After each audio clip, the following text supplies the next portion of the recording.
Hi అండి, అందరికీ నమస్తే. నేను మీ పొల్లూరు అమ్మాయి. ఈరోజు నేను కస్టర్డ్ సేమియా తయారు చేస్తున్నానండి. ఇది చాలా టేస్టీగా ఉంటుంది. ఎలా తయారు చేయాలి చూడండి. ముందుగా ఒక ప్యాన్ పెట్టుకొని నెయ్యి అనేది వేసుకొని సేమియాలు వేయించుకోవాలండి. వేయించుకొని ఒక బౌల్లో తీసుకున్న తర్వాత మళ్ళీ ఒక బౌల్ పెట్టుకొని అందులోకి ఒక గ్లాస్ పాలు వేసుకొని మరిగిన తర్వాత సేమియాలు అనేది వేసుకోవాలి. ఇలా వేసుకున్న తర్వాత పంచదారను కూడా వేసుకొని ఇది ఉడికిన తర్వాత ఇది కస్టర్డ్ పౌడర్ అండి. ఇందులోకి వాటర్ అనేది వేసుకొని ఉండలు లేకుండా కలుపుకొని ఇప్పుడు సేమియా ఉడికిపోయింది కదండి, ఇందులో వేసుకోవాలండి. వేసుకొని ఇలా మిక్స్ చేసుకున్న తర్వాత లైట్గా కొంచెం కుంకుమ పువ్వు ఉంటే వేసుకోవాలి, లేదంటే లేదు.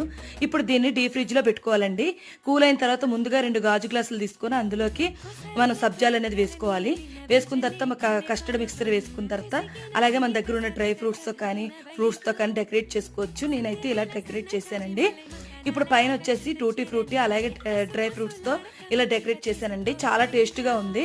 ఇలాంటి మరిన్ని వీడియోస్ కోసం నా ఛానల్ని లైక్ చేయండి, షేర్ చేయండి, సబ్స్క్రైబ్ చేసుకోండి.